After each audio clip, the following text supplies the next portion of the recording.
Right, we're moving on to our next fireside discussion with Paul Bloom, professor, scholar, and writer.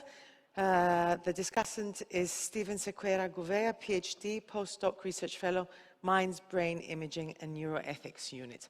Please welcome them. Thank you. Okay, sorry. It's fine. Okay, so let me start first by saying thank you very much for the invitation. We are just waiting for Paul to connect. So, as I said, I have a PhD in neurophilosophy, and I'm very happy to welcome Emeritus Professor Paul Bloom from Yale University and the University of Toronto. So, welcome, Paul, to Nicosia. We are all very excited to have you here. So, going straight to what brought us here, from your book, Against Empathy, we learned that a benevolent emotion like empathy can trigger some good actions, but it can also be the root of very bad moral decisions. So can you tell us how this can be problematic regarding political issues such as racism or tribalism? Thank you. Can you hear me okay? Yes. Excellent. And happy birthday. So, my book Against Empathy is a cautionary tale about how moral emotions that seem perfectly respectable and perfectly powerful and positive can lead us astray. And so I focus on empathy, which is sort of putting yourself in another person's shoes, feeling what they feel. You might imagine that's just wonderful for morality. It motivates us to help people. It motivates us to make a difference. And in some cases it does. But empathy has its problems. And one of these problems, going back to what you're saying, is that we naturally feel empathy towards those who are close to us, towards those who speak the same language as us, to those from the same country, who look like us, who have the same skin color. There's experiment after experiment showing this, and also from common sense you kind of appreciate it. So as such, this could be a force for racism and bigotry and for certain bias in helping. So do you think your ideas on empathy and rational compassion can also have a positive impact concerning, for example, global poverty that is far from our eyes and our ears? It can, because it suggests that if we rely on our feelings too much and rely on our gut when making these decisions, we run the risk of not helping people who need to help the most. So your empathy, my empathy, your caring and compassion is naturally guided to the people in your neighborhood, the people you know, your friends, your family. So much of charitable donations goes to those causes immediately. And these might be people who really do need help. But the problem is that, that because of the bias of empathy, we don't direct them to global causes, to people who actually need help far more than we do, far more than our friends and family do. So I think a sort of careful eye towards the limitations of our moral emotions could help us realize that, that we should do better. We should use other procedures, be more rational, be more distant. Mm-hmm. Well, that will imply to have a certain knowledge of relevant data and information, right? But we know most people, they don't want to put effort on those kind of rational thinking. So what do you think we can do to improve that sort of very human ways of thinking about, for example, donations and global poverty? Yeah, you're right, it doesn't come naturally to us, this way of thinking. I'm optimistic for different reasons. The movement known as effective altruism, which explicitly tries to get people to put their money and put their efforts into the causes where they're most needed, is picking up steam. There's more and more in the United States and Europe and elsewhere where people are doing this. I think we can, through cultural changes and through individual changes, learn to override our gut feelings, learn to override our natural ways of doing it. And one example of this is racism, where we have natural racist biases, but we know enough, typically most of us, not to let them, not to let them have the sway in our actions. It's nobody, no politician, no mainstream politician would explicitly appeal to racist biases, maybe implicitly, but it's somewhat taboo. And this shows that we actually can override certain natural inclinations. So I'd like to think this could happen more generally.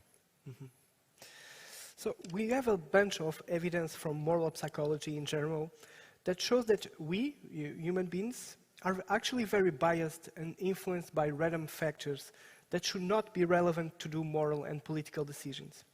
How do you think we can fight these problematic features of human beings? So do you think, for example, we can use artificial intelligence to overcome some of our biases and irrational ways of thinking?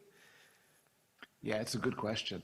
I think that the one thing which I don't advise is the idea that if we simply know about them personally, we can get rid of them. It never works that way. Knowing about your own racial biases, for instance, doesn't make you less racist. It's often these things are disguised from consciousness, often are hard to monitor.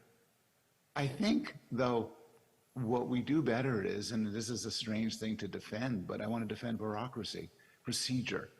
We often, if we have set procedures, set mechanisms in place to tell us what to do so without reference to sort of our own biases, we can do better. And I can imagine, some sort of AI helping along these lines, some sort of AI monitoring situations, for instance, saying, these are the people who most need help. These are the causes that most make a difference. And to doing so, it wouldn't be swayed by the sort of biases that you and I would have. Mm-hmm. I actually just read a paper about attractiveness biases in student grading. And you are a professor, I also teach at university. It's funny because the results were that there is indeed an attractive biases, but during the pandemic, the biases was lower because students didn't use the cam. So this is an example, well, via video, we can always ask students to log off their camera, but in a normal setting of a university class, how can you don't be influenced by those sorts of biases? It's a lovely metaphor for a broader problem that we face, a lovely example. Mm-hmm. I've also heard that in most cases, waiters and waitresses who are more attractive get better tips. And then through the pandemic, if people were wearing masks, that no longer happens. In fact, everybody gets the tips of the most attractive people. When we see people in masks, we assume that they're attractive. It's very helpful. I think we need to in some way have the equivalent of turning off our cameras, to use your nice metaphor, the equivalent of everybody wearing masks when it comes to making these important moral decisions. And this is why I think there's some appeal to what you suggested, which is using AI as a solution. Now, AI, as everybody knows, has its own problems with biases depending on how it's trained. Mm-hmm. But I think we could do a better job of getting a machine to ignore skin color than getting a person to ignore skin color. Mm-hmm.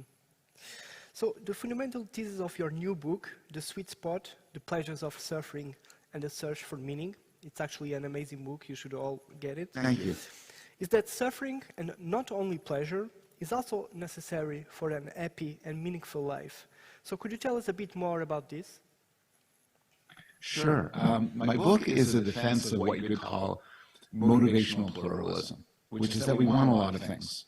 So people want pleasure, but we also want to be good. We want to be moral.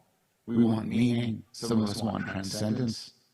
And one of the surprising things that comes from this is that in order to get these things, often suffering, like pain and effort and struggle and anxiety, is important, maybe is necessary. Just as one case, there's no way to have a meaningful experience that really counts without some degree of anxiety and effort and risk. If it comes easy, if it's safe, it's not going to be very meaningful. Even pleasure isn't as opposed to suffering as you might think. A lot of things, ways in which we get pleasure, like spicy foods or hot baths or BDSM for some people, sadomasochistic sex, intense exercise, are themselves involve suffering. The brain is wired up that suffering and pleasure need not be opposite extremes. Sometimes they could help one another. Before we go to the last question, my training was in philosophy, a strange philosophy field, very influenced by neuroscience and psychology. So I want to ask you, do you have any direct inspiration in philosophy or specific philosophers in your work? Oh, such a good question. When it comes, I do a lot of work on morality, and I've always been influenced by Adam Smith. I think Adam Smith is a very wise philosopher, very, very sensitive to the limits of both feelings and rationality. With regard to my more metaphysical views, I've been very swayed by Derek Parfit and his ideas about change over time. But when it comes to pleasure and suffering and the meaning of life, you know, I draw inspirations from a lot of people, but I've been swayed by people sometimes from outside philosophy. I'm very impressed by the contemporary philosopher economist Tyler Cowen, who had a lot of interesting things to say. And I like the philosopher Kwame Anthony Appiah has also had an influence on my work in different ways. Perfect. So the last question now. How can moral psychology in general can help governments to create more efficient, more inclusive, and more just public policies in general? I know a lot of people say psychology can save the world, and a lot of psychologists like to say this because then we get a lot of money and get invited to talk in great places, and people listen to us. I'm cautious about what psychology can tell us. I don't think we could be confident in our views and in our findings. I'd like to think that my own work and the work of my colleagues suggests that we should be cautious when drawing on our feelings when making decisions. I'd also like to say, just more generally in response to your question, that we often psychology can provide us with tools, with methods through which to empirically test the public policy and policy ideas of different governments.